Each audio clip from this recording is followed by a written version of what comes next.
bienvenidos a otro programa de Kanagawa Gamers, avanzando siempre hacia adelante, pero en este programa volveremos un poquito atrás en la memoria. Antes de eso, quiero decirle a Carlos que tal la semana. Hola, tío. Pues muy bien, como siempre. Cansada, dura, larga. No sé Buah, si estamos hablando de la semana o de qué, pero bien, muy bien. Contento de volver a estar aquí. esta semana ha sido maravillosa, tío, porque al final tú descubriste una cosa del podcast que yo ni me había dado cuenta, tío. Sí, tío. Sí. La verdad es que no tenía constancia de eso, pero tenemos una votación en Spotify de 4,9 estrellas, lo cual es una barbaridad. De todas las suscripciones suscripciones, de todos los suscriptores que tenemos, han habido unos cuantos que han votado. Por favor, hacedlo si os gusta. Y prácticamente todos han debido votar 5 estrellas, porque es que lo tenemos a tope. Es una Sí, sí. barbaridad. Yo no puedo más que dar las gracias, porque hacéis que todo esto merezca la pena, de verdad. Yo dar las gracias, chicos, y sobre todo deciros que muchas veces somos Carlos y yo. Kanagawa Gamers somos Carlos y yo, y eso hace que dos personas solamente tengan muy poco tiempo para generar contenidos. Y cuando queremos hacer un contenido, lo queremos hacer lo mejor posible, lo máximo posible, y que vuestro tiempo sea de calidad. Y sobre todo honesto. Sobre Sí. todo honesto, porque lo hemos comentado en infinidad de ocasiones que todo el mundo sabe cuál es la fórmula fácil para crecer aquí o en cualquier tipo de plataforma, que es ataques gratuitos, montar discordia y todos a divertirse, ¿no? Pero no, nosotros no somos así. Nosotros queremos que la gente que nos acompañe disfrute de lo que nosotros hacemos, porque es que para hablar mal de las cosas ya tenéis muchísima gente. Nosotros queremos hablar de lo que nos hace disfrutar, de la parte positiva de los videojuegos. Evidentemente en algún momento das algún palo cuando algo no te parece bien, pero de una forma clara, educada y a otra cosa. De hecho, quería comentar que ya me ha preguntado bastante gente por qué no ha habido Chibigawa. Por eso mismo, porque nuestra vida personal, con nuestros trabajos y tal, a lo mejor impiden que grabemos un programa más, pero nunca en la vida vamos a grabar un programa sin intentar estar al 100%. Y es mejor no emitir algo por emitir que a sacar algo y decir, pues mira, lo hemos sacado y punto. No. Vuestro tiempo merece la pena y tenemos máximo respeto a las cosas que tratamos aquí y a vuestro tiempo. Correcto, porque por suerte o por desgracia nosotros no vivimos de esto ni mucho menos. Tenemos nuestros trabajos, tenemos nuestras cosas y hay veces que el tiempo no da. Hay muchas semanas que para grabar este simple programa tenemos que hacer malabarismos, auténticos malabarismos. Y si viene un colaborador, más todavía, porque hay que cuadrarse con él. Entonces, como bien acabas de decir, para hacer algo por hacer y rellenar no merece la pena. Es que no merece la pena. Queremos un contenido que nosotros escucharíamos y disfrutaríamos, no simplemente morralla para decir he cumplido. De hecho, tío, con todo esto que estamos desvariando, ¿sabes cuándo teníamos tiempo? ¿Cuándo podíamos disfrutar de horas y horas de asueto y diversión a los mandos? Mm, En los tiempos de la PlayStation 1. Exactamente, que esta semana ha sido su 27 aniversario de la salida en Europa y no podíamos no hablar de ella. Una consola que nos ha traído tanto a todos realmente, porque es un hecho que gracias a PlayStation 1, nuestra querida PSX, los videojuegos explotaron, porque es así de simple, pasó de ser algo prácticamente de nicho, se podía considerar, de esos 4 raros que jugaban a videojuegos, a que todo el mundo empezara a jugar a videojuegos y de hecho se creó el efecto este de que ya cualquier consola ya no era la Nintendo, que antes las consolas eran la Nintendo sea la que fuera, ahora cualquier consola era la Play. Jugar a la Play. ¿Están Era jugando a la jugar a la Play? Play. Sí. Sí. A mí siempre me decía mi madre, siempre estás jugando a la Play. Y digo, pero si la NES. A mí me da igual que eso...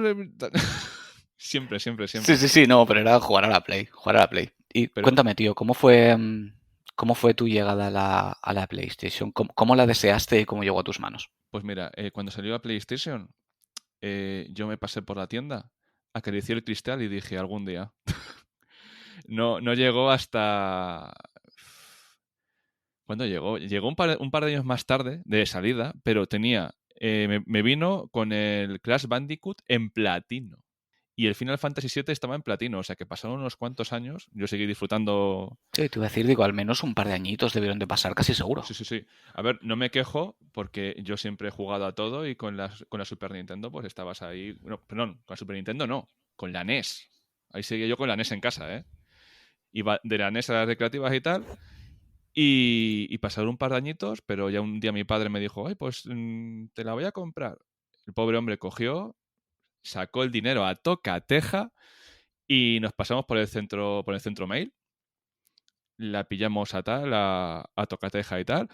Y me dije, elige un juego, pero que no sea muy caro, ¿eh? Digo, bueno, pues a los Platinum. ¿Y qué juego pillar? Hombre, es Crash Bandicoot. Y montarla fue maravilloso. Luego encima tenías que montar el aparatito de pasar de a VVF porque no te veía la televisión bien. Y fue un recuerdo increíble.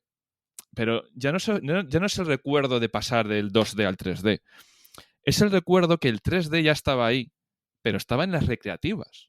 O sea, en las recreativas sí que había un 3D, pero el paso de que yo como usuario tuviera unos gráficos como los que estaba yendo todos los días a las recreativas en la comodidad de mi casa, eso fue Sí, Dios. empezó un poquito Saturn. Lo que pasa es que no le daba quizá la importancia que le dio Sony con su PlayStation, porque hacían sus pinitos con lo mismo, con los ports de recreativas precisamente, Virtua Fighter y todos los que sabemos. Pero Sony llegó con el puño por delante diciendo, no, no, no, ahora lo importante son las 3Ds y es el cambio de paradigma de esta generación, al igual que el propio CD, que fue el fruto de la creación de PlayStation al final. Una Sí, historia que ya todos conocemos, que Nintendo quería montar un CD para su Super Nintendo. eh, Contó con Sony para ello, ya había contado con Sony, porque Sony le hacía el chip de sonido para Super Nintendo, pero en este caso ya quisieron hacerlo a lo grande y, bueno, como todos ya sabéis, Nintendo le hizo una traición bastante dura a Sony y pese a que todo el mundo dice que Sony sacó su consola por venganza, no fue exactamente por venganza, quiero decir, así las cosas tampoco van. Les vino de puta madre para darles un toquecito en la cara, pero al final ellos ya tenían el trabajo prácticamente hecho. El señor Ken Kutaragi lo único que hizo fue decir, bueno, pues ya que hemos avanzado con todo esto, vamos nosotros a por todas. Y así fue. Y en el año 94, si no me equivoco, salió en Japón la PlayStation. Y sí. en Europa, como hemos dicho, en septiembre del año siguiente, de 1995. También en Estados Unidos. Ellos un poquito antes, ellos el 9 de septiembre, nosotros el 29. Y yo la tuve ese diciembre. Yo la tuve ese diciembre. Que creo que lo he contado alguna vez. Yo estaba obsesionado con la PlayStation. Yo tenía la Super Nintendo y la Mega Drive. Y recuerdo que yo y un amigo mío de la infancia, con el que todavía hablo de vez en cuando, estábamos obsesionados con la Play. Pero a muerte. Y unas navidades, esas benditas navidades, apareció en mi casa la PlayStation con 3 juegos y se me fue la puta olla. Se me fue la olla. Aquello era... Es que si no lo has vivido es muy complicado de entender, porque sí, cada vez que sale una nueva generación hay un cambio, evidentemente. Notas que las cosas son distintas, que todo es mucho más bestia, pero es que esa vez, es que hay que tener en cuenta que pasamos de jugar a Super Mario World y Sonic and Knuckles a de repente tener Tekken, Final Fantasy VII, Tomb Raider, o sea, es que el salto fue tan animal que casi no lo podías ni asumir. Y cosas tan nuevas como la tarjeta de memoria, que eso lo hemos hablado también muchas veces. Claro, eran CDs, en el CD no podías escribir. Tenías que grabar tus partidas ahí y iban por bloques y cada juego te consumía X bloques de la tarjeta de memoria. Era una cosa muy loca. Y yo lo recuerdo con un cariño increíble, porque tanto PlayStation 1 como PlayStation 2 son dos consolas que masacré, pero literalmente masacré. La cantidad de juegos que tenía era una barbaridad. Bien es cierto que era la época del pirateo y eso te permitía tener más juegos, pero sí que es verdad que hasta ese momento, de lejos, fue la consola de la que más juegos tuve originales, quiero decir. Hasta Sí. ahora, pues claro, tú de cada consola, si te compraban 2 juegos al año, ibas sobrado. ¿Sabes? Ya iba bien la cosa. Yo de PlayStation llegué a tener fácilmente en toda la vida de la consola a lo mejor 40, 50 juegos, que hasta entonces era casi impensable. Pero claro, tenías los platinos que bajaban de precio, luego los propios juegos, aunque no los pasaran al platino, siempre tenías ofertas, te lo podías permitir de una forma más razonable que hasta ese momento. Porque antes pues, querías un juego de la Super Nintendo y a lo mejor eran 12.000 pelas. Y de repente de PlayStation podías tener el juego por 2.000. Entonces, sí, claro, cambiaba mucho. Aparte que los juegos de salida, si no recuerdo mal, creo que rondaban como las 7.000. O sea, sí, ya de base no eran tan caros como eran antes los cartuchos. De hecho, creo que iba en base al número de CDs que tenía el juego. También. Porque de repente te llega un juego con 4 CDs que aparte a ti se te iba la olla. Decías, madre mía, qué barbaridad de juego tiene que ser si tiene tantos discos. Dios, lo va a petar. No, fue increíble porque además... en nuestro caso fue un tiempo de cambio. Yo estaba acostumbrado a jugar a los Picapiedra, al Super Mario, a los Kirby, a los Final Fantasy, que son de Nintendo. Que empezaron ahí en Nintendo. Eran de Nintendo. De hecho, el Final Fantasy, no sé si me pasaba en el 5 y tal, que no le jugué, pero como me dejaron prestado un fin de semana, pues tampoco hice mucho más. Pero... cuando llegas ya a juegos, ya no por los gráficos, amigo, por la temática, te metes un Metal Gear en vena, sí. Y yo estaba como el meme de Mads Mikkelsen de esto es videojuego. Sí, es que también en ese sentido, claro, sí que es cierto que tanto en Super Nintendo como Mega Drive hubo algún RPG, sobre todo en tema Final Fantasy, Dragon Quest, yo que sé, Secret of Mana, Evermore, muchos, que ya tenían historias bastante más complejas, no era ve y rescata a la princesa, ¿sabes? O ve y salva animalitos que el Doctor Huevo tiene.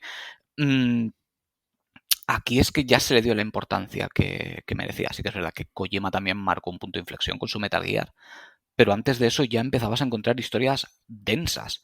Incluso los propios juegos de lucha, que siempre han tenido historias basiquísimas, con imágenes estáticas y frases debajo, empezaban a meterte más chicha. Tekken es un buen ejemplo para eso. Tú tenías la secuencia de introducción del personaje, su CGI, y vas haciéndolo todo y al final tenías el final también en otra CGI del personaje. Que era el premio. Que era el premio, sí. Por pasarte el juego con ese personaje tenías su final y habían algunos súper bizarros. Me acuerdo el del oso, que no me acuerdo ahora mismo cómo se llamaba. Kuma, creo que era. Kuma, correcto, Kuma. Que al final del Tekken 3 salía dándole una flor al panda y el panda lo ignoraba, ¿sabes? Y se quedaba él ahí caído, rollo anime. Yo qué sé, era muy curioso. Era muy curioso y era un mundo nuevo para explorar para todos. Para todos.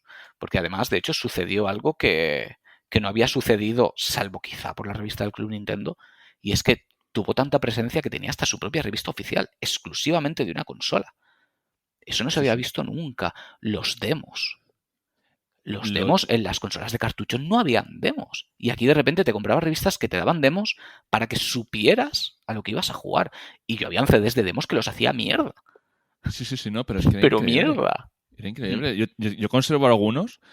A veces me los pongo para recordar viejos tiempos y tal. Digo, pero si es que encima venía venía el demo, tampoco era excesivo, pero venía contenido, tío. O sea, que creo que en el Resident Evil 2 te dejaban un buen cacho de la comisaría, que cuando lo probé dije, pero ¿cómo tiene que ser el juego si me han dejado jugar tanto y se ve tan bien? Y al final caía. Al final decías, pumba. De hecho, hubieron demos que fueron increíblemente icónicas. Yo recuerdo con especial cariño, aunque luego el juego no me llevara hasta donde yo esperaba, la de Final Fantasy VIII. Pues claro, Final Fantasy VII se dice mucho, pero lo mismo que decíamos antes, si no lo has vivido no lo puedes saber. Lo que supuso Final Fantasy VII para los que lo disfrutamos en el momento, yo además tenía 14 años, o sea, me pilló en un momento perfecto, es que fue una barbaridad. Entonces, claro, la llegada de Final Fantasy VIII, decir que era esperada es quedarse cortísimo. O sea, yo no recuerdo muchos juegos que esperara con tantísimas ganas como aquel. Y salió una demo maravillosa que yo ni siquiera conseguí la original. Yo sé que alguien me consiguió la demo, además japonesa, que ni siquiera era PAL. Y yo flipaba. Esa demo me la pasaría, yo qué sé, 15 veces, 20 veces. Que me acuerdo que de Invocación tenía Leviatán y tú lo veías y decías, madre de Dios, pero ¿cómo ha mejorado todo esto? Lo han hecho increíblemente mejor. Si parece real, ¿sabes? Lo típico. Un día tenemos que hablar con alguien de Game que haya vivido toda esa época de Centromail y tal, porque yo fui a recoger la del Final Fantasy VIII con un pseudo cosplay de una chaqueta como la del protagonista, esperando en la puerta, que encima como... si tú ahora ves a alguien vestido de Super Mario recogiendo un juego, vestido de Link cogiendo un juego, pues dices, ah, mira, qué majo es. Pero tú en esa época veías a un tío medio disfrazado recogiendo un juego y decías, me va a atracar o está mal de la cabeza. Porque los tiempos han cambiado mucho.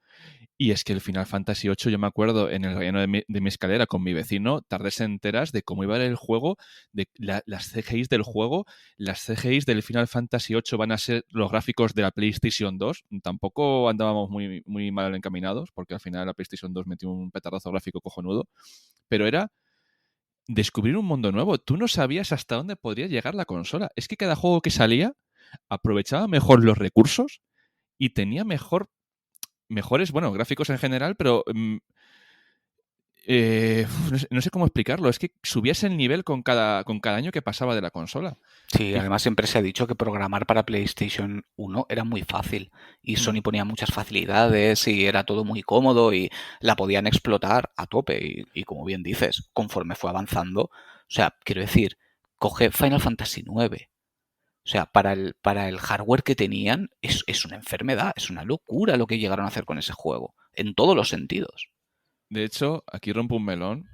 Eh, odio, odio los vídeos estos que hace la gente de juegos modernos hechos el remake como si fuesen de PlayStation 1 o tal y cual, porque muchos de ellos son 4 polígonos mal puestos y dices, ¿tú nunca has visto una PlayStation?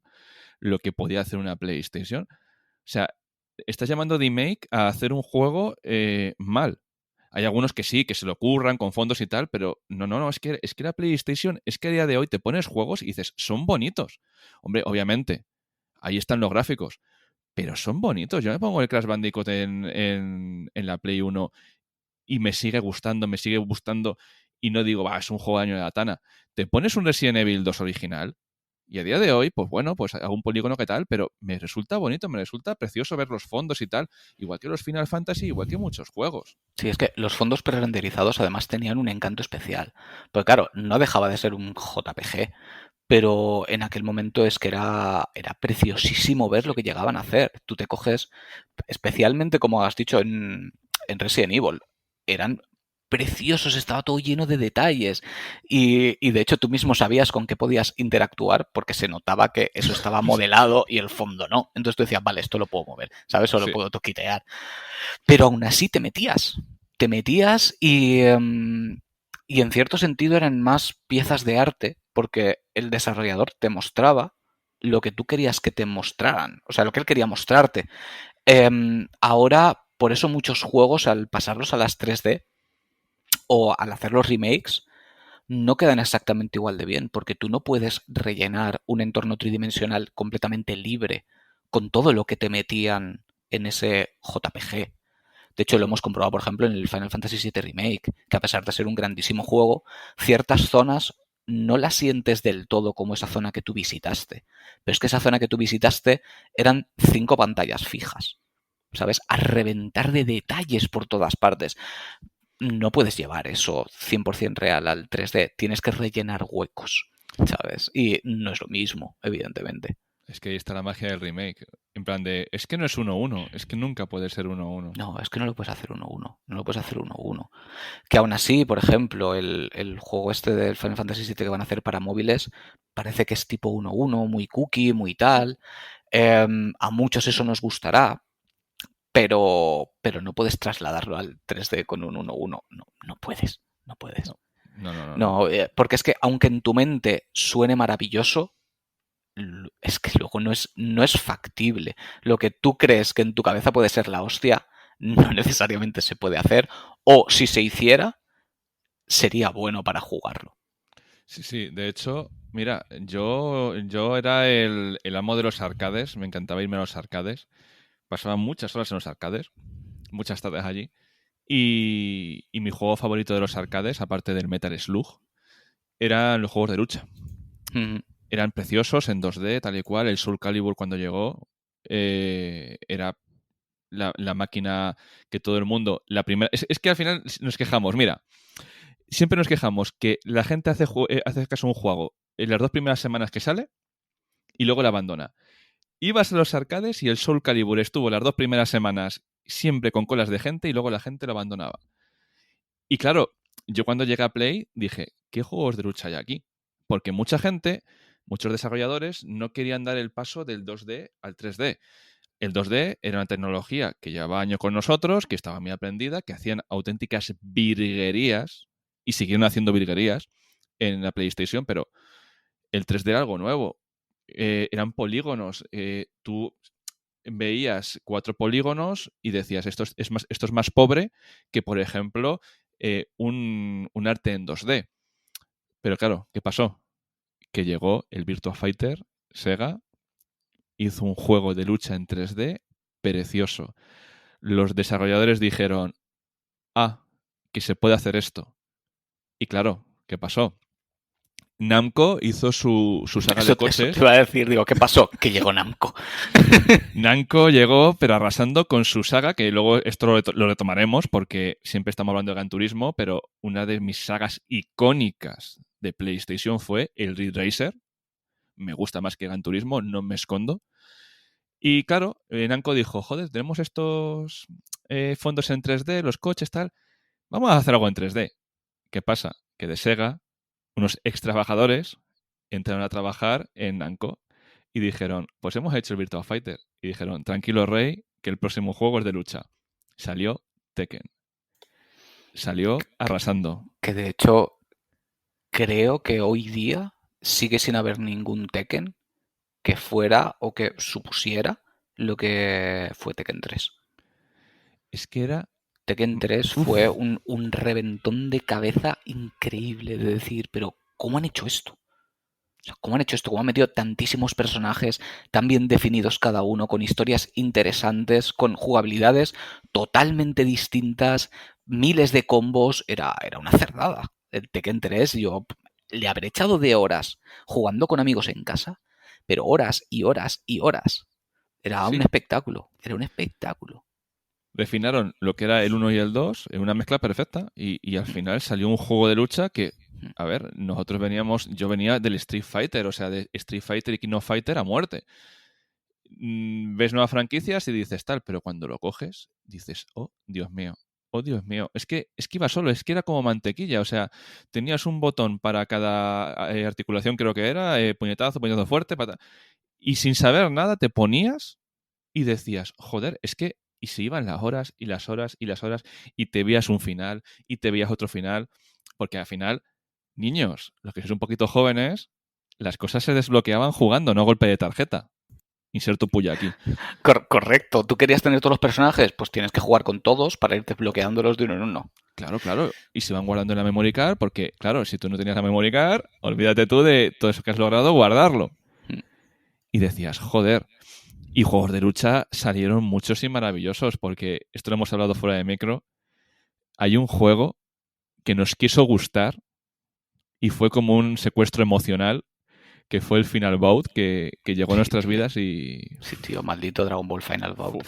Yo es que era un juego que os juro que me esforcé para que me gustara. De hecho, inicialmente me gustaba. O sea, yo me lo pasaba bien. Lo que pasa es que tú ibas avanzando y veías que había muy pocos personajes, que los diseños eran muy toscos, el control era muy tosco, era pesado de jugar. Lo que pasa es que, claro, de repente estabas con Goku en cuarta en 3D, ¿sabes? Es que era un locurote. Pero sí que es verdad que fue una pequeña decepción. Fue una pequeña decepción. Y de hecho yo creo que si me pongo a pensarlo es bastante probable que jugara más al Ultimate Battle 22 que al propio Final Bout. Sí. De hecho... Pero sí que salieron grandes títulos y de hecho seguían saliendo muchos títulos en 2D. Es que las has dado. Es que uno de los pilares de PlayStation fueron los juegos de lucha. Diréis, hombre, ¿cómo que los pilares? Si os dais cuenta, ahora mismo el pilar de los videojuegos de las nuevas generaciones es el mundo abierto. O sea, todos los juegos tienen tintes de mundo abierto. En PlayStation, ahora hablaremos de más juegos, pero uno de los pilares fue los juegos de lucha. Salieron en 2D, porque se siguió manteniendo el 2D, y se hicieron cosas muy brutas con el 2D, y nació el 3D. Tanto es que Square Enix Bueno, perdón, Square Enix no. Enix. Que todavía era Enix. Todavía no se había encargado la franquicia. Bueno, la franquicia no. Todavía no se había encargado la compañía con la película de Final Fantasy. Todavía sigue siendo Enix. Sacaron juegos de lucha. Sacaron 2. El Energades, que yo sepa. Y luego otro con diseños de Akira Toriyama, que no me acuerdo del nombre porque fue un poquito marginal. No tuvo mucho éxito. Pero para que veáis que una compañía que siempre estaba con los juegos de rol a vueltas se metió en los juegos de lucha, porque era lo que el público estaba demandando en ese momento. Salieron también juegos como que no llegaron a España, que a tiempo después, con los emuladores le recuperamos. Hay uno de mis juegos favoritos de PlayStation que hago el hincapié, no le jugué en PlayStation porque nunca llegó a mis manos, pero luego en emulador lo pude conseguir, que es un juego de JoJo's Bizarre Adventure de la parte de Egipto de Stardust Crusaders, que fue un poquito más marginal porque, claro, como es un juego de franquicia, no era un juego de marca propia, en plan de Street Fighter o tal, se le tuvo un poquito menos en cuenta, pero Capcom es Capcom. O sea, Capcom no te va a hacer un juego de lucha malo en la puta vida. Es que en aquel momento parecía que es que no sabían hacerlos mal, ¿sabes? Yo, de hecho, también me río, lo estaba pensando antes, de los nombres que le ponían a algunos.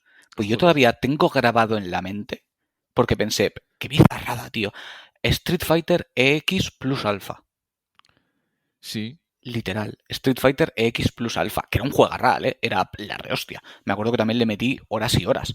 Pero dices, ¿pero cómo se os ocurrían esta mierda de nombres, tío? O sea, ¿en qué estabais pensando? Pero claro, sonaban a flipada. Sí, sí, sí. De hecho, no sé cómo se llama el Street Fighter que salió en 3D, porque también tenía otro nombre raro por ahí. Me gustó la jugabilidad que tenía, pero lo siento, yo vi muy raro los personajes en 3D. Sé que es el camino, gracias a ese juego tenemos los juegos en 3D que tenemos ahora, tanto el 4, el 5 y el futuro 6. Pero me siento culpable porque yo cuando le jugué, le cogí mucho asquete y dije, no, no En son... 3D precisamente creo que era ese, ¿eh? ¿El 3D? El EX Plus Alpha, creo que sí. Es que yo jugué, luego también estaba el Alpha, que era en 2D, el Street Fighter Alpha. Sí, creo que los EX eran los 3D. Seguro que el Street Fighter X Plus Alpha eran 3D, seguro. Claro, y dirás tú, pero Edu, estás gilipollas. Si uno de tus juegos favoritos era el Rival Schools, que era como un Street Fighter en escuelas, que ya hemos hablado de él en otros programas.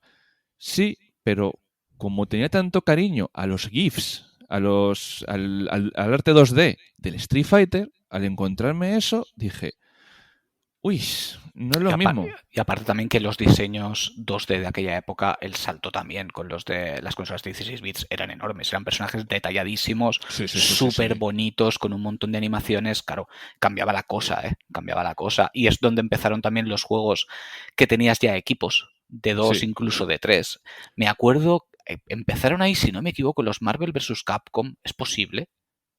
En los Marvel vs. Capcom creo que podías lanzar un ataque con un personaje. Yo creo que empezó en el Rival School, lo de tener un equipo. Es que yo quiero recordar que Marvel vs. Capcom empezó ahí porque yo tengo el recuerdo de jugar, pues eso, que te montabas un equipo con Magneto, Spider-Man y yo qué sé. Ah, sí. Y montabas ahí la de Dios, pero la de Dios. Claro, pero yo me refería creo que a jugar en el mismo tal que saliese a ayudar. Sí, a eso me refiero. Que hacías combos que te salía un personaje o te salían 2 extras. Pues hostias, ahí tenía que mirarlo, porque yo sin jugar esos juegos que encima eran de mis favoritos, porque se juntaban las dos cosas que más quería, que encima eran los X-Men de los cómics y los personajes de Street Fighter, encima todo el arte unificado, el arte de Capcom en esa época, que me encantaba y me maravilla. O sea, me encanta el arte que tenían el Street Fighter 2, el Alpha. El del 4 me gustó un poco menos, pero bueno, al final es que lo tengo más aprecio porque es mi infancia, entonces, ya sabes, para gusto los colores. Pero sí, ya me has hecho que busque la run para volver al pasado un poquito, porque sí que hace tiempo que no le juego.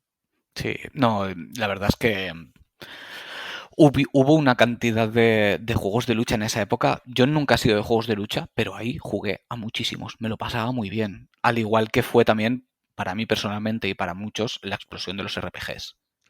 Oh, es que La esa buena. cantidad de JRPGs que salieron para PlayStation fue abusiva. Por decir algunos, evidentemente los Final Fantasy, el Legend of Dragoon, que ama tantísima gente, Alundra, que era más acción RPG, pero vamos, para el caso, también RPG, Parasitive, otro que tal.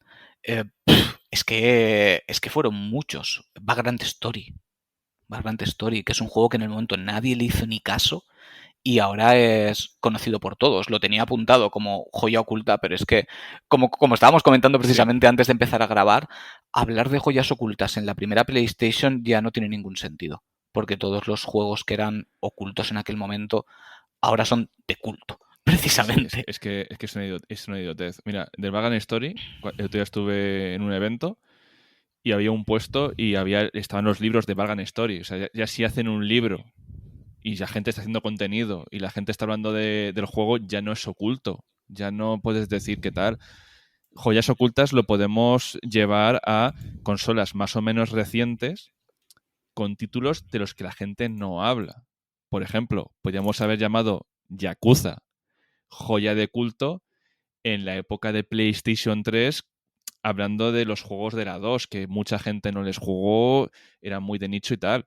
Por ejemplo, ahora decirlo cuando todo el mundo tal, bueno, puede que sí, puede que no, pero de la PlayStation 1 está todo súper trillado, súper trillado.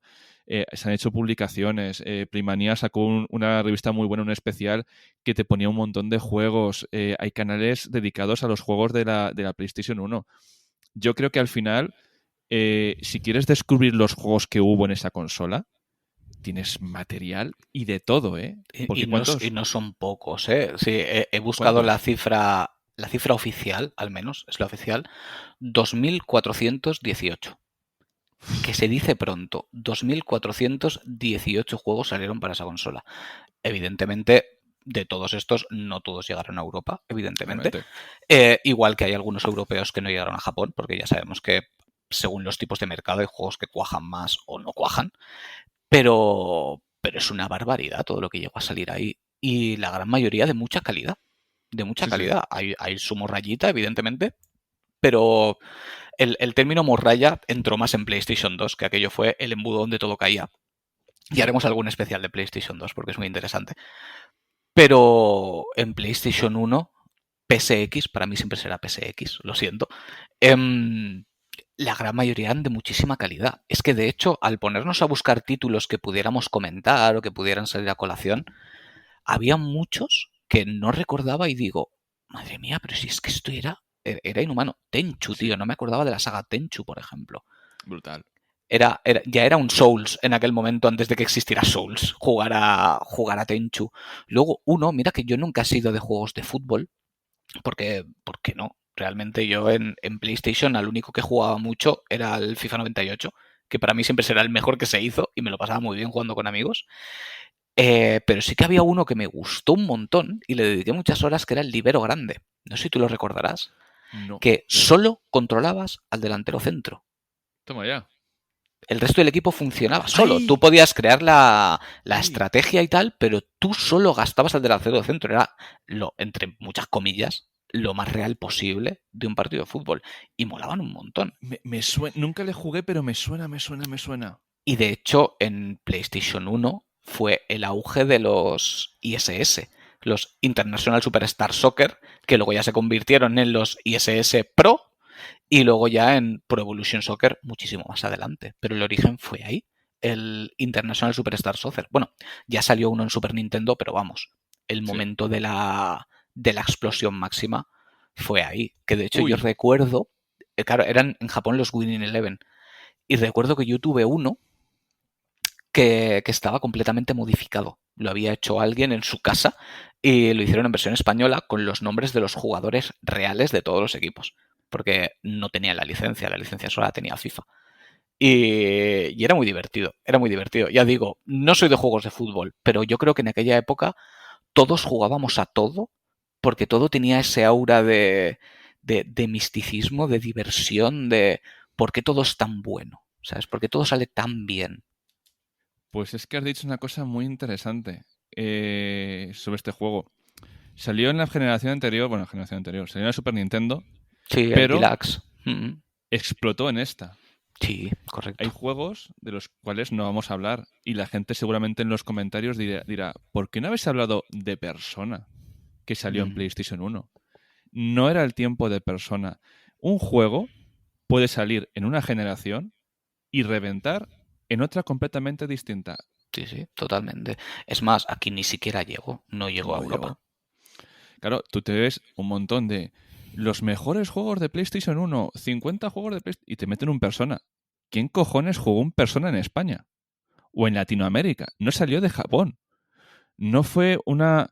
No fue un producto que encima pudieras comprar de importación, porque estaba en japonés. O sea, si realmente ahora hay poca gente que habla japonés, en esa época, olvídate. Entonces, claro, muchas sagas empezaron en PlayStation 1, pero son sagas que a lo mejor sí que se reconocen en el momento y otras que han tenido su vida a partir del reconocimiento posterior. Puede ser PlayStation 4, PlayStation 5 No, o donde sea. incluso sagas que empezaron aquí y se consideran súper icónicas y todos asumimos que son superventas y deseamos con todas nuestras ganas que aparezcan más juegos sobre ellas, Uf, realmente luego no fueron tanto, eran juegos buenos, la gente los reconoció, pero los reconoció hasta X punto. Ejemplo muy fácil, Silent Hill. Silent Hill, el primer Silent Hill, como todos sabéis, es de PlayStation 1. Luego lo acabó de reventar en PlayStation 2. Pero todos los juegos juntos de Silent Hill son 9 millones de copias. Luego, ¿por qué no están sacando ahora un remake? Aparte que acabará apareciendo un remake o una siguiente parte o X.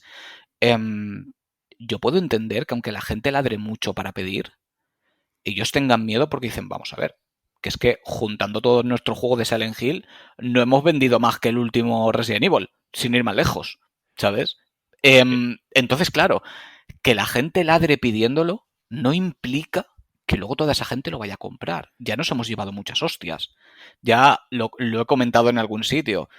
Shin-Chan es un gran ejemplo. Cuando se anunció el Shin-Chan para Switch, todo el mundo se volvió loco con el maldito Shin-Chan. Lo queremos, lo queremos, lo queremos, lo queremos. ¿Cuánto ha vendido? Una mierda. Una bueno, mierda. Del 90% de las personas que lo pidieron, luego no lo han comprado. Porque es que además, lo ves, en las redes sociales se respira. Yo, la cantidad de gente que lo vi pedir y luego lo han comprado 4. Y dices, pero, ¿por qué lloráis tanto? de hecho, ¿tú sabes la que pasó con Morbius, la película? Sí. La, Película, gen- por la- llamarlo de alguna manera. claro, la gente haciendo el meme de Morbin Time, Morbin Time, Morbin Time, y un iluminado pues hizo una petición para que volviera a cines. En plan, joder, si lo está petando en redes, vamos a sacar pasta de la película. No sé si sacaron 60 pavos por cine donde lo estrenaron. Es que al final la gente pide mucho, pero luego no actúa en consecuencia. Claro, y De es que hecho, además, quiero decir, que las compañías no son imbéciles. O sea, no dicen no queremos vuestro dinero. Al contrario, lo quieren. Si algún juego muy pedido no sale, sus motivos habrán. Quiero decir, no creo que ellos estén desde arriba diciendo, pues no lo voy a sacar, joderos todos. No, coño, quieren sacar pasta. Toda la que puedan. Y lo demuestran cada día con prácticas de mierda. Si no sale, será por algo. de hecho, voy a sacar un poquito el puñal. El Legend of Dragon vendió regulero. Recuperó costes y Por, tal. por no decir prácticamente nada. O sea, vendió regulero. Claro, ¿qué haces? ¿Inviertes en algo nuevo o coges algo del pasado que puede funcionar pero no? Pues obviamente eres una empresa. Tú tienes que ver lo que te va a dar a ti beneficios. A lo mejor, te puedes permitir lanzarte a la piscina para hacer algo, pero sabiendo que es más marketing de queremos al fan que de algo real. Pero si buscas beneficio puro, es que hay sagas que no van a volver por eso mismo, porque las recordamos con mucho cariño, había mucha calidad, pero no vendieron lo que tuvieron que vender. Al final del día, en las cuentas de la empresa, eso es lo que importa. No, y seamos honestos. Hay ciertos juegos que ya de base sabes que no, que la gente puede pensar lo contrario, pero es que no es así, como tú bien has dicho, Legend of Dragon. Legend of Dragon, valga redundancia, se ha creado una leyenda alrededor de ese juego porque hay mucha gente que le gustó y al que le gustó muchísimo. No es mi caso, lo he dicho abiertamente muchas veces y me cuesta muchas broncas, pero yo es un juego que no me entró. Me pareció un juego más, otro RPG más. En aquella época, por suerte, jugué muchísimos y ese pues no me llamó la atención. Lo acabé, lo disfruté en su medida y fuera. Y todo el mundo, es una joya, es un tal. Para empezar, no vendió nada. Absolutamente nada. Por eso también es un juego carísimo de conseguir hoy en día. No solo por la calidad que cada uno considere que tiene, sino porque hay muy pocos. De hecho, la gran mayoría de juegos que son súper caros suele ser porque hay tiradas de mierda. Sacan ahora un remake de Legend of Dragon y lo van a comprar 4. No, seguro que lo compraría mucha gente. No nos engañemos. Lo van a comprar 4. Porque sí, porque asumimos que esto es una cosa general de todo el mundo, pero es que la gran mayoría de los que hablan ahora de Legend of Dragon a lo mejor tienen 20 años y ni siquiera habían nacido cuando había salido Legend of Dragon. Y lo único que saben es que 3 youtubers han dicho que ese juego en su momento fue la polla. Y con eso se han quedado. Pero es que luego sale y es que se demuestra en el día a día. Luego no venden. No venden. Ni juegos súper deseados. Es que está el tema. Yo, fíjate, mi historia de amor con Silent Hill comienza en un videoclub por descarte. Salió el Resident Evil 1, salió el Resident Evil 2. Estamos en 1999. Ya había salido Silent Hill. La gente seguía cogiendo los Resident Evil y no cogía el Silent Hill.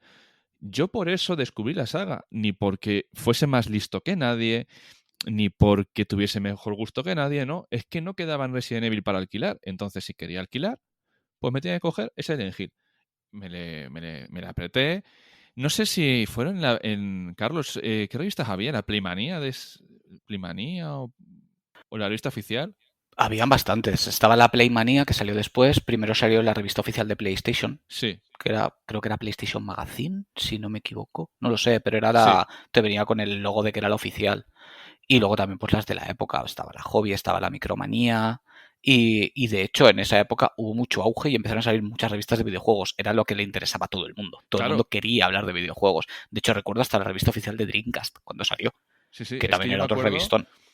me acuerdo del detalle por el tema de la guía, que me alquilaba el juego, me compré la revista y gracias a la revista que tenía una guía, me conseguí pasar el juego, tío, porque había puzzles, el puzzle del piano y de la taquilla y tal, que me volví loco, tío.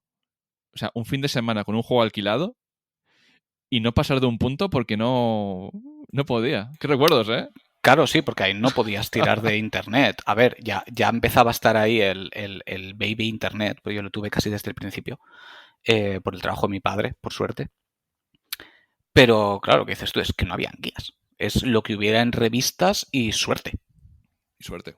De que fuera buena la guía, porque a veces eran un poco... Sí, no, o no estaban bien explicadas porque las tenían que hacer a toda leche.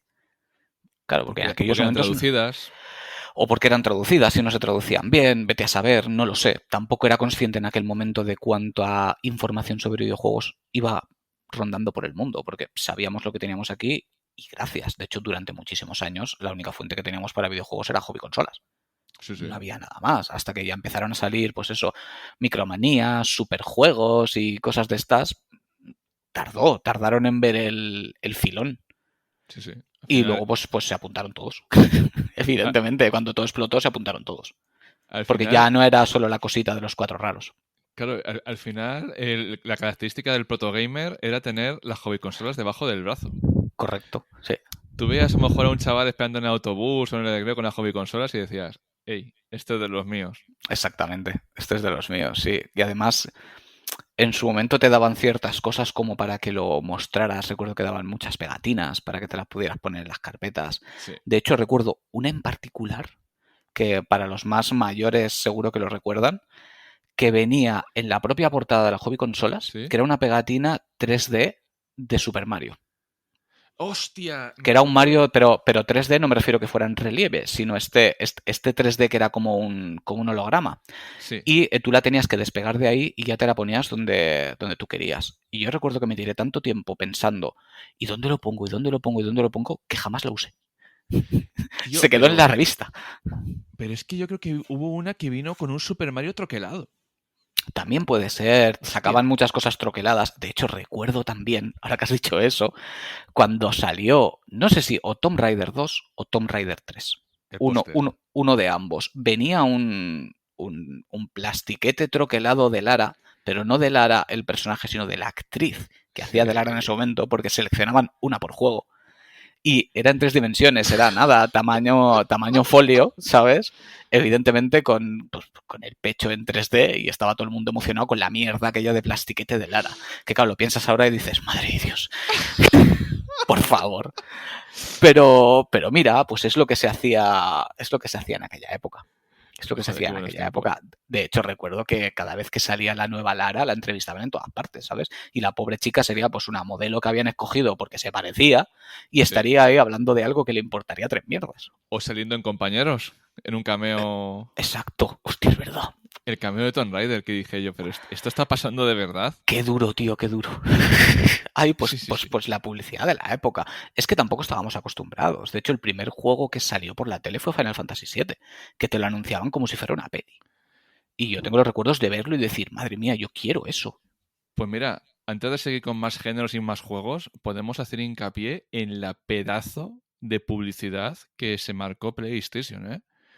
A nivel publicitario fue de romperse la cabeza. Ya no era publicidad de anuncios en plan de compra. No, no, es que invertían en creatividad. Tú veías los anuncios de Play. Había uno que era como de estas figuras que aparecen en los campos de trigo y tal con los logos de PlayStation.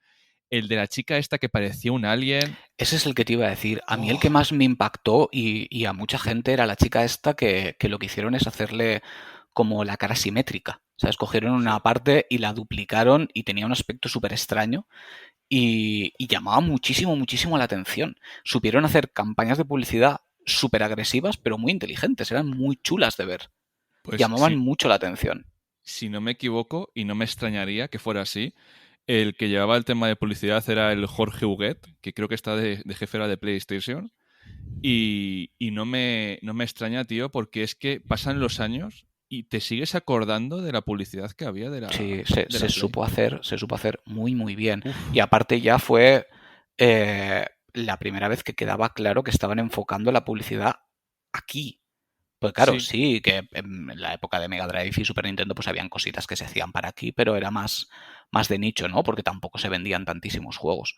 Pero en aquel momento supieron ver con mucho ojo que estaba explotando y se molestaron en que PlayStation España o Sony España, no sé si en aquel momento ya tendrían la propia sección aquí, pero lo explotaron muy, muy, muy bien y sabían cómo hacer las cosas y lo veías en la tele, lo veías en revistas que no eran de videojuegos, lo veías en todas partes y todo el mundo quería formar parte de eso. Es la época que todo el mundo quería una Play. sí. Daba igual la consola que tuvieras, todo el mundo quería una Play.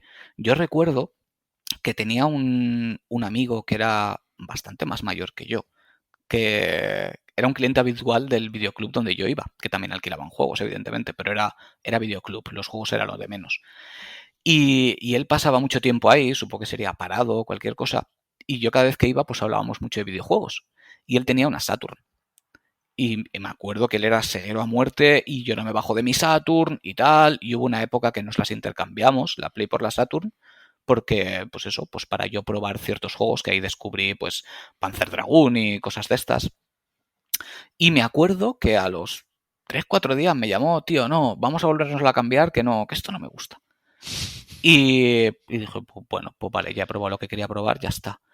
Y como al año o al par de años, el chaval ya había vendido todo lo que tenía de Saturn y se había comprado la Play y me decía, no, sí, tío, me equivoqué, porque tal, porque esta consola no sé cuándo. Era muy... sí que es cierto que quizá la mala fama que se ha generado con lo del el ser Sonyer, ¿sabes? Estas mierdas que se dicen ahora. Es fácil que venga de esa época y la de Play 2, porque es que lo que hubo en España con PlayStation fue Ah, abusivo, fue una locura, pero es que lo hicieron muy bien, sí. porque eran buenas consolas, eran muy buenos juegos, trataban a la gente muy bien y todo el mundo quería estar en ese carro, el resto no importaba. De Y mira hecho, que yo, Dreamcast, lo he dicho muchas veces, es mi consola favorita. Salió ahí en medio, entre Play 1 y Play 2, y siempre será mi amor consolero. Eh, pero no lo hicieron igual de bien que lo hizo PlayStation. No lo De hicieron hecho, igual de bien. recuerdo desbloqueado que tú cuando te comprabas la Play te venían un par de demos, creo que venían dos, que creo que eran aleatorios, porque yo tengo recuerdos de No gente que lo tenía sé, el uno y el la 2. verdad. Debe haber una tirada a lo mejor de uno al 5 y te puede tocar el uno el 2 el 3 el 4 y tal. Pero tenía un papelito para que te mandaran más. Y yo, una de las experiencias más así de mi vida ha sido en mi vida gamer. Resulta que lo mandé y me llegó una carta, pues como algunos influencers o periodistas que te sacan la carta, que creo que es el mismo tipo de sobre y todo de la época, la carta blanca con el logo dorado abajo de Sony España, con los, bueno, la de Sony, no sé si ponía España o no, y con los demos dentro y una carta, pues personalizada de gracias por no sé qué, no sé cuántos, tal y cual, y te daba una sensación de cercanía, como si hubiese alguien al otro lado de la compañía que, joder, que conectaba contigo. Y a nivel de marketing eso es brutal, brutal. Yo, a ver, estaba el Club Nintendo, pero yo nunca fui usuario de él. No sé si hacían lo mismo o no. Sí, yo sí que lo fui, pero al final realmente lo que tenías pues era pues tonterietas de Nintendo y la posibilidad de pues hacer la llamada de turno si te quedabas atascado en algún juego y tenías a alguien que te ayudaba y además te ayudaban muy bien, ¿eh? Las cosas como son. Yo recuerdo que alguna vez lo hice y te atendían súper bien, te lo explicaban todo muy bien. Yo por mi parte, no sé la experiencia de los demás, ninguna queja. Podemos abrir el melón, ahora que nos escucha poca gente, de si alguien trabajó de eso, que lo hemos dicho en muchos programas, si alguien trabajó de eso o si alguien conoce a alguien que trabajó de eso, por favor que nos envíen un email o nos envíen un privado porque tiene que ser una experiencia Sí, sí, sí, sí, maravillosa. sí. Si conocéis a alguien y esa persona está dispuesta a pasar por aquí y que nos cuente, nosotros vamos encantadísimos. Al final lo dan en el otro lado y diremos, vaya. Mm. Al igual que si alguien que nos está escuchando conoce a alguien que estuviera en aquella vorágine de la primera PlayStation en, llamémoslo, revistas, en la propia Sony, en marketing, en lo que fuera, sería muy interesante poder hablar con alguien que estuvo dentro en esa época porque para los que trabajaron en aquel momento ahí, tuvo que ser divertidísimo explorar todo ese nuevo mundo que se estaba abriendo solo. Sí, sí, sí. Son momentos claves en la historia del videojuego. A Además, ver, literal. esto no es guerra de consolas. No, Hay no, para veces, nada, para nada. hay veces que una compañía da el golpe de pecho y hace avanzar la industria, como lo hizo Nintendo en los 80. Nintendo hizo que Todas las compañías en algún momento hicieron han algo. sido la que ha hecho avanzar. Todas, sin excepción. Todas. Desde Atari hasta Microsoft. Todas han puesto su grano de arena para que la industria avance en el camino en el que está ahora mismo. Todas. Lo que pasa es que sí que es cierto que este momento fue clave para la explosión ya a nivel inhumano de lo que son ahora los videojuegos. Porque Sony sí que es cierto que con su consola lo expandió hacia todas partes. Pero claro, tienes que tener algo que expandir primero. Y ahí es donde entró Nintendo y luego Sega a la cola y, si me apuras un poquito, Atari. ¿Sabes? Todas han ido haciendo estos movimientos. Igual que ahora, pues eso, Microsoft con sus nuevas modalidades de juego, con el Game Pass y la forma de tratar sus servidores de Internet, pues lo abre más todavía para que, a ser posible, todo el mundo pueda jugar y de la manera que necesiten. Cada una ha hecho lo suyo y me parece maravilloso, porque si, como siempre, si esto fuera un monopolio, a saber dónde estaríamos. Ahí estamos. Ahí estamos. Es necesaria la competencia, pero sana. Sana, porque al fin y al cabo, mirad las compañías. Las compañías entre ellas no se muerden, ¿eh? Se muerden los usuarios porque son... Se muerden los usuarios. Ahí estamos. Has Ellas quedado como un no. señor. Ellas no. No, es que es cierto. Tú No, luego no, ves no. interactuar a los CMs de todas las empresas. Y ya no te hablo de Sony, Microsoft, Nintendo, te hablo de Ubi, te hablo de, yo qué sé, Activision, te hablo de la que te dé la gana, igual, Square Enix, Santa Mónica Studios, es que me es indiferente. Y todas se apoyan unas a otras, se rinden homenajes en videojuegos, se reconocen los puntos fuertes que han conseguido sacar, que luego han aprovechado. Es es un ciclo que se retroalimenta sobre sí mismo, mientras nosotros estamos alrededor peleando como tontos. ¿Sabes? Es que es absurdo. Disfruta, coño, disfruta lo que decimos siempre, disfruta. Es que lo que he dicho, por ejemplo, antes, yo tenía la NES y estuvo un par de años de PlayStation con NES. Nunca me faltó de nada con, con la Super Nintendo. Al final, tu ADN de jugador tiene un montón de partes de infinitas compañías porque cuando tú ves por los juegos y no por las compañías, te abrazas a lo que sea. O sea, Sí. tú ahora mismo me quitas a mí la saga Fallout, me quitas a mí el Elder Scrolls, que siempre estoy andando por saco con ello en redes sociales, y me quitas una parte de mi vida como jugador. Sí, Hom- de hecho, yo creo que el jugador de videojuegos, llamémoslo de toda la vida, tenga la cantidad de vida que tenga, ¿sabes? Lo mismo me da que tengas 20 que tengas 50, va oscilando un poco. Mm, Dependiendo de la época, va tirando más de unos sistemas o de otros de forma natural. Incluso dentro de una misma generación. A mí me sucede. Yo de pequeño era súper seguero.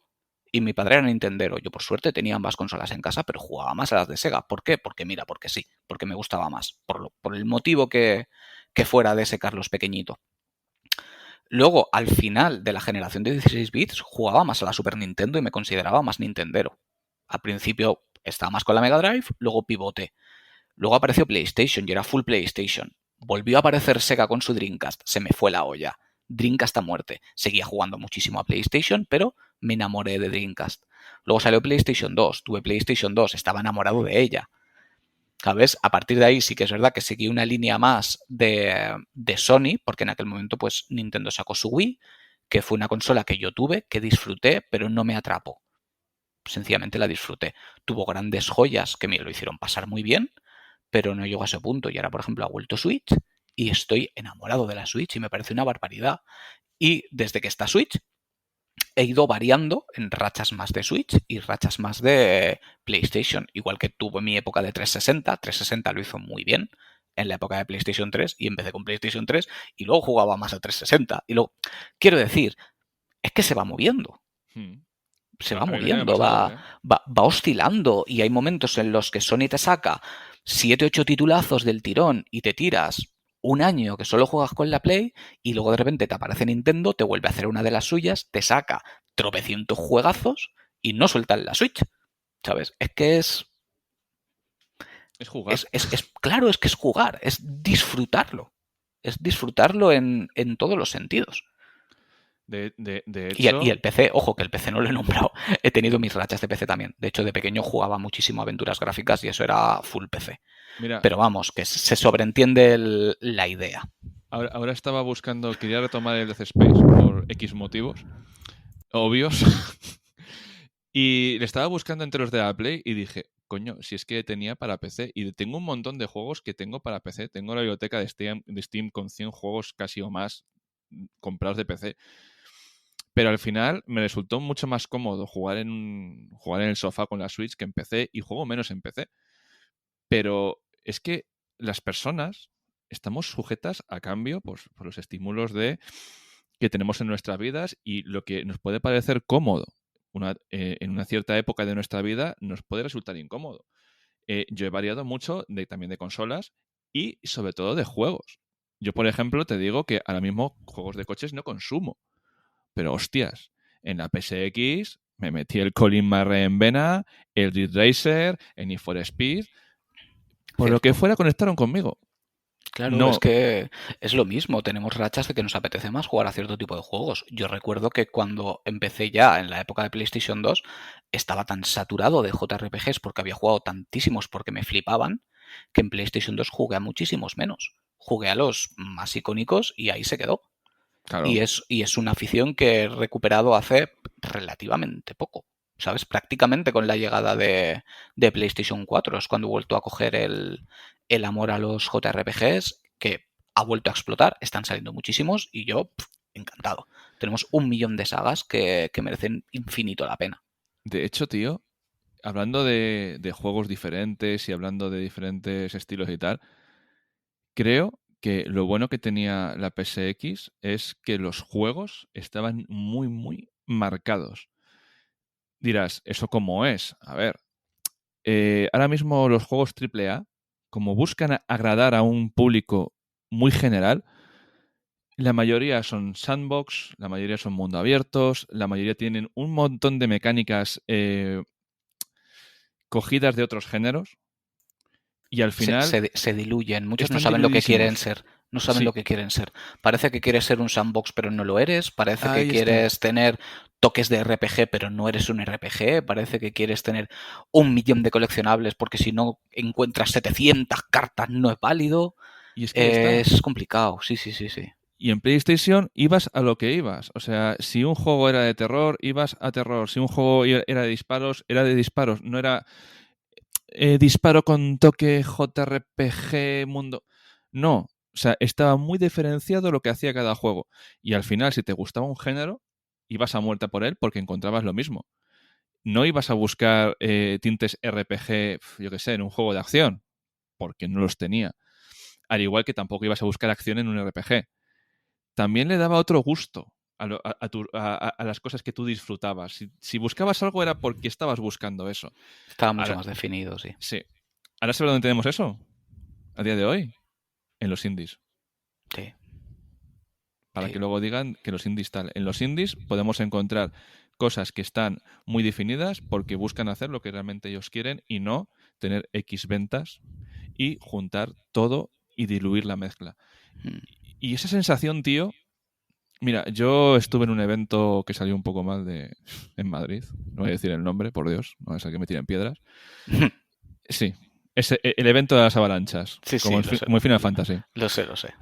Pues resulta que a uno casi le doy un guantazo. Estaba con los juegos, estaba en la zona de juegos retro, estaba con los juegos de PlayStation 1, PlayStation 2, tal. Iba uno y suelta, anda, son juegos. Y dice otro, anda, pero estos son de viejunos, tío, esto... Y me dio una sensación ahí en el cuerpo que dije, joder, vale, lo primero fue, me hago viejo. Lo segundo, joder, si te gustan los videojuegos, ya no es que tengas que jugarlos para que seas un pro gamer o seas alguien que sabe de videojuegos. Joder, por lo menos disfrutarlos. A lo mejor no te compres el juego viejuno de segunda mano tal, pero si lo tienes en catálogo, échate un ojo. Échate un ojo, sobre todo porque, lo hemos hablado más veces, hay gente que se sienta a jugar y está bien. Tú juegas, disfrutas los juegos y tal. Pero si estás escuchando este podcast, si estás comprando revistas, si estás consumiendo contenido de videojuegos, es porque quieres buscar algo más. Sí, Es te importa más, porque es que sí que es claro, verdad que está el término este gamer que casi hemos quitado del podcast, porque no, quizás no es una palabra que nos defina, ¿no? La no. palabra gamer. Nosotros éramos jugones, éramos viciados, eso es lo que se decía. Ahora lo de gamer está muy diluido, porque una persona te dice, yo soy gamer, y juegan al Valorant y al WoW, ¿sabes? O Sí, al LOL y al, ¿cómo se llama este? Al Fall Guys, que está muy bien, que juega lo que te apetezca, ¿sabes? Lo que pasa es que eso es como decir que eres cinéfilo porque has visto las pelis del Señor de los Anillos. No, te gusta eso. Ya está. Y no tiene nada de malo. Lo que pasa es que, pues eso, queda diluido. El que realmente es jugador le suele importar más todo. Quiere fijarse, le importa la industria, le importa que las cosas realmente vayan bien.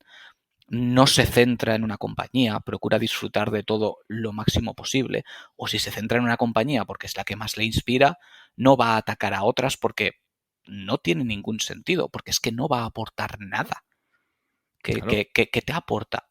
Es que absolutamente nada. Ni siquiera, ojo, a las propias empresas les gusta tener gente detrás que hablen en su nombre atacando a los demás. Lo hemos visto 1000 veces.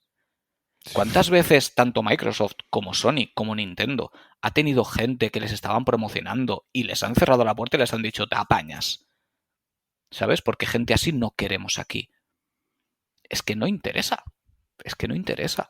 Quieren gente que disfrute con lo suyo. Fin. Fin de la historia. No se va a hundir ninguna. Nintendo no se va a hundir, Sony no se va a hundir, Microsoft no se va a hundir, por más que os empeñéis. No va a suceder. Que Es verdad, ¿tú te que crees que de la noche a la mañana se te va a ir a tomar por culo una Nintendo? ¿Sabes? De hecho, Es que no va a pasar. Es que no sé las ganas que tiene la gente de esto, porque es que no tiene ningún sentido. de hecho, fíjate, Sega en su momento va a desaparecer Sega, va a desaparecer Sega, y a día de hoy estamos hablando de Sega con letra mayúscula. Sí, sí, sí. Sega con letra mayúscula. Quizá no por sus propios juegos como Sega, pero se está convirtiendo en un publisher acojonante. De lo Mira, mejor del mercado. mira cómo se ha agarrado a Ryuga Gotoku, mira cómo se ha agarrado a Atlus. Lo están haciendo muy bien. Lo están haciendo muy bien. Y adelante. Yo muchas veces hay gente que espera la Dreamcast 2 y todas estas cosas. Ojo, a mí también me encantaría, pero utilicemos la cabeza. No tiene ningún sentido. A Sega le va muy bien así. No tiene hueco. Pero ni tiene hueco Sega ni tiene hueco nadie ahora mismo. Y ya Todo, está todo definido, está todo estudiado. O sea, la barbaridad de inversión que tendría que hacer cualquiera para hacerse un hueco ahora mismo en el mercado no es asumible y no tiene sentido. tío, qué buen punto has cogido ahí. Porque ahora está todo tan estudiado que también una cosa que echo de menos de las consolas antiguas es que todavía no eran conscientes, empezaban a ser conscientes de todo lo que arrastraban y tenían un punto de riesgo y de creatividad que ahora mismo se está perdiendo porque dices, estoy jugando siempre la eterna secuela, porque no arriesgan. Joder, hemos visto un modelo decreciente en títulos desde PlayStation 1, PlayStation 2, PlayStation 3, PlayStation 4 y 5, de decir que antes arriesgaban mucho más y ahora es ya arriesgo, pero no mucho, y me centro en franquicia que sé que va a vender. Claro, otro de los motivos porque la PlayStation 1 y la 2 fueron lo que fueron fue porque no sabías qué te ibas a encontrar mañana. O sea, te podían sacar un juego de vaqueros espaciales que Es que además se lo tomaban como el patio de recreo. Los sí, desarrolladores sentían que podían hacer cualquier cosa. Todo cabía. Podías arriesgarte. Todo tenía su mercado. Sí, claro, habían juegos que se pegaban la hostia, como todos. Pero había una sensación más de todo vale que ahora se ha perdido porque van todos a lo seguro. ¿Lo puedo entender? Claro que lo puedo entender. Como decimos antes, son compañías que quieren dinero al final. Pero esa magia se está perdiendo e incluso cuando salen juegos que en un primer tráiler te llaman mucho la atención, luego de repente hacen el bluff de decir, es que no se han arriesgado. Mira, hace muy poquito me ha pasado con Scorn. Scorn es un juego que cuando se anunció la estética llamó mogollón la atención. sí. Y todo el mundo, hostia, esto va a pintar que flipas, esto tiene una pinta que tal. Ya ha salido una especie de tráiler y yo lo he visto y he dicho, madre mía. Y ya te han dicho, no, el juego va a durar de 6 a 8 horas, tal. Dio la sensación como de un triple A nuevo, revolucionario, con una estética chula. A ver qué va a salir de aquí. Y luego, bluff. Y duele, porque no es vamos a criticarlo porque va a ser un bluff. No, es que te generan una expectativa Ahí está. que no es real. Ahí Que está. no es real. Y luego se van a llevar palos por haber generado esa expectativa. Y eso le ha pasado a más de uno y a más de dos videojuegos en el mercado últimamente. De decir, esto va a ser Sí, tal y luego, si lo mejor, yo, yo además que tú y yo cuando hablamos de un videojuego siempre hablamos de las cosas buenas y si que mete algún palito se mete. Porque al final si dices que algo es maravilloso, que va a ser no sé qué, y la gente no se encuentra eso, el efecto rebote, a lo mejor si van de nuevas dicen, pues bueno, no está mal, pero como vayas con expectativas y te encuentres algo que no es, hostia, colega. O sea, te sientes estafado. Te sientes de decir, uff. Y ahí es cuando ya la gente mete cuchilla a un juego. De decir, es que me has prometido esto. Lo mejor es decir, mira, tiene esta estética, tiene tal, tiene cual. Y bueno, si te gusta, te ha gustado. Pero claro, cuando empiezas a generar, no, es que tiene estos diseños, tiene tal. En la PlayStation tampoco había mucho expectativa. Te sacaban un juego y decías, ah, pues vale. De hecho, es que tampoco te daban tiempo a tener expectativas porque como no se sabían las cosas con tanto tiempo como ahora, tú claro, prácticamente te enterabas de que iba a salir un juego un mes antes. o comprabas el juego para la portada. También ha pasado muchas veces también. A mí me dijo mi madre, me regalaron por Navidad el Alien Trilogy, que es un buen shooter, viene todas las películas de Alien metidas ahí, pero me resultó horrible cuando lo alquilé en el videoclub y me dijo mi vecino, vaya mierda de juego, hemos echado el fin de semana a la mierda. ¿Tú sabes lo que se rió mi vecino cuando llegó el juego a casa. Sí, sí, es que son cosas que pasan. Yo también recuerdo cuando mi padre me regaló, el de motu propio, el Apocalypse, este que salía Bruce Willis. Buen punto. Porque es que salía en la portada Bruce Willis y mi padre, ¡buah! De Bruce Willis esto tiene que ser la hostia. Y me lo pasé bien en aquel momento, pero tú coges ese juego ahora y era un mierdón, Pues es que pero mi un madre mierdón colosal. me compró ese por asociación de... Vi un soldado en la carátula y vi un alien y como me gustaban los aliens, pues cogió el alien. El soldado era el Resident Evil original, que me cago en mi puta vida, ya podía haber tal. Y lo de Bruce Willis, la gente se piensa, no, ahora es que te hemos metido a Norman Reedus, estamos cogiendo actores y tal. Actores en el mundo de los videojuegos, yo creo que Bruce Willis fue de los pioneros que dejó poner su cara y su voz, no olvidemos, de forma oficial para un producto que no era de una película. Yo creo que fue pionero. Y nos hemos encontrado con, a lo largo de las generaciones, muchos actores. Por ejemplo, Jean Reno salió en Omiusa, que yo lo flipé. De hecho, creo que venía el anuncio en la parte de atrás de un cómic de Dragon Ball en grapa, en la serie azul, que dije, esto es Jean Reno. Y cosas que vemos ahora tan modernas de, no, es que han cogido este actor y tal. No, a ver, lleva pasando toda la vida. Lo que pasa que ahora, con las capturas de movimiento y tal, sí que puedes ver la esencia del actor. Antes solamente era la cara y tal. Pero, La esencia y al propio actor directamente ya claro, los niveles que hemos llegado. Sí, sí, sí, sí, sí. sí. Pero el puntito de hemos empezado desde aquí. Y yo por eso, tío, me encanta hablar de videojuegos y me encanta hablar de hacer memoria. Porque luego cuando ves la industria moderna con la perspectiva de saber cosas, que no pretendo saberlo todo porque este podcast me ha abierto eh, muchas puertas a conocimiento, que antes no sabía como usuario normal, pero me gusta ver, y sobre todo para hablar con un poquito de conciencia de lo que digo. Por ejemplo, yo una vez vi hablar a gente del tiempo de bala y comparaban Matrix. Digo, no, el tiempo de bala en videojuegos es Max Payne. Correcto. Es Max Payne. O sea, Max Payne Ujú. metió el tiempo de bala en videojuegos a raíz de Max Payne. Lo que pasa siempre, si un juego tiene una mecánica que funciona, al final todos A lo copian. usarla todos, sí. Ahí está. Entonces, claro, por lo menos conocer Max Payne, que Max Payne fue un shooter bastante bueno de Remedy, que luego ya que lo cogió Rockstar y tal. Pero, joder, saber un poquito de dónde vienen las cosas para valorar más lo que tenemos ahora. ¿Por qué me enfado yo con los juegos de lucha? Pues por lo que hemos hablado. ¿Por qué me enfado yo con los juegos de coches de ahora? Porque lo que hemos hablado es que antes desbloqueabas sin un duro. Ahora, las cosas que me desbloqueaba jugando 2 semanas, las desbloqueo comprando el pase de temporada. Y claro, a lo mejor gente que no ha vivido esto, de decir, hostias, venía todo este contenido, porque es que había juegos de verdad que tenías hasta 4 o 5 personajes ocultos, tenías atuendos para cada personaje. Según te pasaras el juego, tenías cinemáticas, tenías un montón de cosas. Tenías hasta leyendas urbanas de que si hacías X cosas te iban a salir más personajes, aunque luego no Claro, salían. sí, sí, pero Sí, basadas en que a veces había incluso personajes escondidos en códigos. sí, que nunca se llegaron a utilizar y se quedó en el código. Claro, y decías, joder, pues claro, a ver, yo abrazo lo nuevo, lo abrazo porque estoy viviendo ahora mismo una edad de oros en los videojuegos y detrás de un micro. Y me parece que lo que hay ahora es maravilloso y me parece maravilloso el tema de que tenga que elegir qué juego compro porque salen tantas cosas buenas que no sabes qué elegir. Eso es brutal. O sea, Sí, me de dices a hecho mí, estamos en un punto de casi saturación en el mercado de los sí, videojuegos, pero no damos abasto, no hay tiempo físico ni dinero para todo lo que sale. Que ahí está está. muy bien, pero por otra parte pues duele porque no puedes probar todo lo que te gustaría.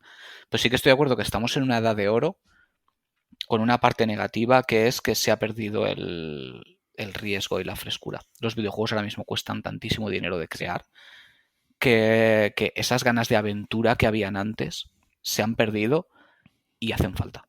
Sinceramente lo creo que sí. hacen falta. Yo agradecería juegos sin tanto presupuesto, pero con más riesgos, más de querer aprovechar que no sea solo en los indies, que está muy bien, que por lo menos están ellos, pero que hayan más compañías que se arriesguen. No un juego, no todos los juegos tienen que ser de Last of Us parte 2. Tienen que existir porque tienen que existir. hacen falta esas puntas de lanza que lleven el detalle milimétrico absolutamente todo. Pero no tienen que ser todos así. No tienen que tener todos 300.000 mecánicas, 200.000 opciones. No.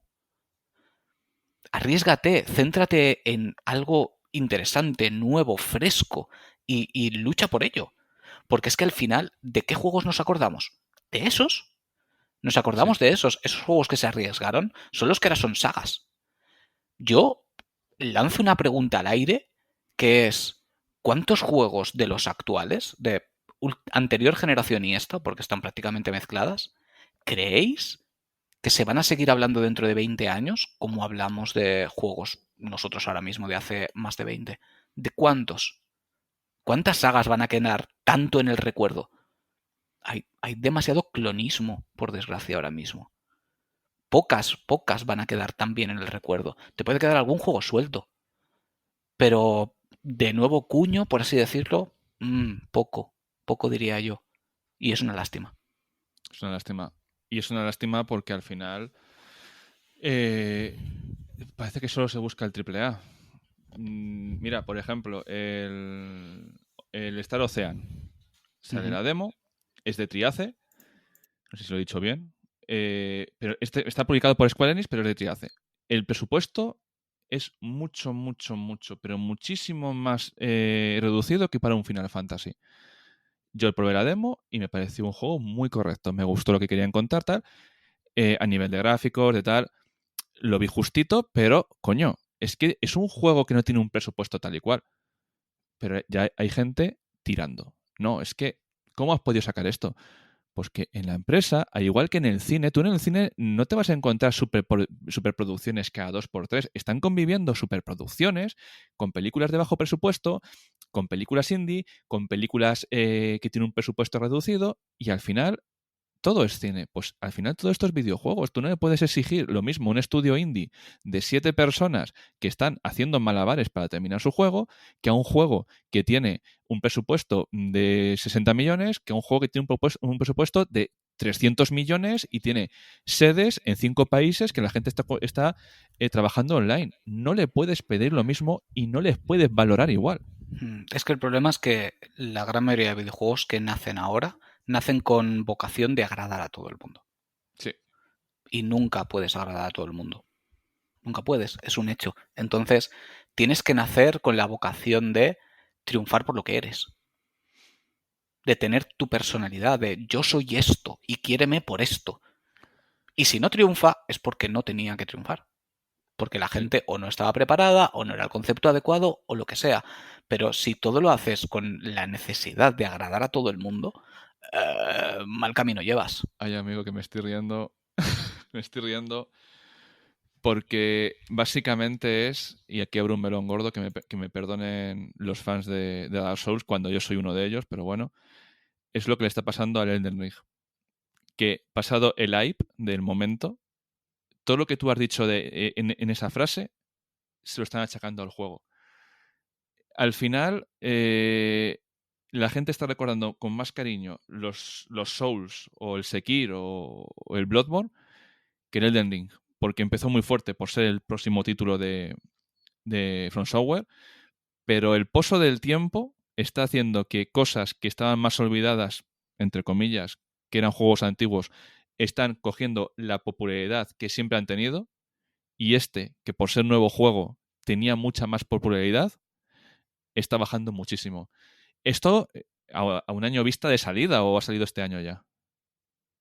Creo que salió este año, sí, este año. Sí, sí, sí. Ha pasado menos de un año. Imagínate en 20. Es que sabes lo que pasa, es lo que estábamos comentando, es la vocación de agradar.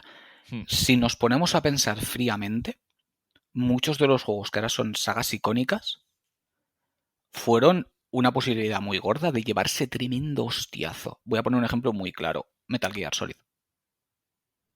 Metal Gear Solid, por su concepto como videojuego, era infinitamente más fácil que se llevara una hostia que triunfara. Y ahora todos dirán, no, joder, que es un juegazo, las cinemáticas, la historia, el no sé cuánto. Sí, sí, sí, sí, todo lo que tú quieras. Pero en aquel momento los juegos no eran así.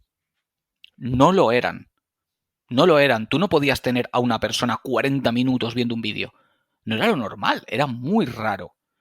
¿No era lo normal que un juego te requiriera ser más pausado e ir con tranquilidad y estudiar la situación que no liarte a tiros como un desgraciado? Porque de hecho era un juego que liarse a tiros era dificilísimo y lo más normal es que te reventaran. Tenía todas las cartas para irse a tomar por el culo por más que lo promocionaran. Porque no os olvidéis que por más que promociones una cosa, no va a hacer que funcione. Porque anda que no ha habido juegos y películas y series que han tenido promociones, vamos, hasta los bollicaos y se han comido tremenda poronga. Y mirad lo que sucedió. Su calidad lo llevó a donde ha estado, a convertirse en una saga icónica y uno de los juegos más queridos y recordados que van a ver. Por favor, arriesgaros. Arriesgaros. Es que es muy manido, pero el que no arriesga no gana. Si sacas lo mismo que todos, te vas a llevar lo mismo que todos. Sí, tu dinero calentito, pero el justo y necesario. Ya, recuperamos inversión, tenemos unos beneficios y a la siguiente historia. La grandeza es para los que se arriesgan, tío. La grandeza es para los que se arriesgan y me da mucha pena que ya no se corran tantos riesgos. Y lo que hemos dicho, y mantener tu personalidad. Pero es que en todos los ámbitos, es como cuando decimos, nosotros podríamos crecer más como podcast. Claro que sí, vamos a ponernos a criticar a todo el mundo, a atacar a todo el mundo y a guerrear con todos. Ya verás cómo esto sube como la espuma. Pero ¿qué te estás generando alrededor? Basura que a la primera de cambio se van a girar y se van a ir a por otro que haga lo mismo que tú, pero más bestia. Con los videojuegos es exactamente lo mismo. Es que es exactamente lo mismo. Y extrapólalo a lo que quieras. A lo que quieras. Pues una reflexión muy interesante, Carlos, y yo creo que vamos a cortar por aquí, que hemos hecho ya un gran programa de muchas horas. Yo creo que nos ha quedado interesante. Quizá no hemos hablado tanto de PlayStation como pretendíamos, pero ya sabéis que a nosotros siempre nos acaba pasando esto y va a seguir pasando porque precisamente esta es nuestra personalidad y así se queda. No, de hecho, yo prefiero hablar de las sensaciones, al igual que hablamos de sensaciones de los juegos, de las sensaciones que te traía una consola, y de juegos se puede hablar. Si te coges el catálogo, podemos hablar pa. Pero yo creo que aporta más a la gente que lo vivió, que alguien comparta su experiencia, y a la gente que no lo vivió, ¿con qué ojos lo veríamos? Sí, lo vimos. Sí, porque podríamos habernos puesto, que incluso lo pensé, a tener todos los juegos listados, compañías que los lanzaron, fechas, pero al final son datos fríos y lo importante, lo que dices tú, es lo caliente, es la sensación, cómo lo viviste, ¿no? ¿Dónde estabas tú? ¿Qué estabas haciendo? Y yo creo que se ha notado que para nosotros fue un momento muy, muy especial y espero que alguna vez se repita con una nueva consola. Pues sí, chico. La verdad es que, a ver, disfrutamos de los juegos, pero también queremos ese puntito de quiero esperar con muchísimas ganas algo. Sí. Y... Sí. A ver, no lo hemos perdido del todo, nos pasa, ¿eh? Nos sigue pasando con juegos, nos sigue pasando con consolas, pero sí que es cierto que aquel momento era un momento de tantas novedades, era todo tan distinto. Ahora sí, es lo mismo, pero más. En aquel momento eran cambios de paradigma totales, sí. pero totales. Y estamos diciendo PlayStation porque es a lo que veníamos, pero lo podemos aplicar a Nintendo 64, lo podemos aplicar a la primera Xbox. Son puntos de inflexión que han habido en la industria, pero yo creo que este es al que más cariño le tengo. También somos perros viejos, que tenemos ya unos cuantos años y ya esa experiencia te hace que el hype ya tenga detrás cosas que digas, no me tengo que esperar tanto de las cosas, tal, igual. Pero bueno, por ejemplo, con Yakuza y con otros juegos sí que nos sigue pasando. Que estamos pegando palmas claro, y tal. Hay ciertas sagas que para ti son especiales y las sientes así y claro, pues sí que lo vives con más ansia, ¿no? O sea, yo, pues eso, esperar el próximo Yakuza, esperar el próximo Persona, esperar incluso el próximo Final Fantasy, que es una saga con la que me lleve los palos que me lleve, siempre los espero con ganas. Sí. Eso no se pierde, eso siempre está ahí y de hecho en el momento en el que eso deje de estar ahí es cuando nos bajaremos de este tren, pero vamos, tenemos 40 palos y no nos hemos bajado, así que no tiene pinta de pasar a corto plazo, desde luego. Pues hasta aquí hemos llegado. Recordad, suscribíos, que estamos en la temporada 2 y todavía hay gente que me dice, Edu, me acabo de suscribir. Digo, te mato. Suscribíos, gracias por las valoraciones y nos vemos la semana que viene, chicos. ¡Chao!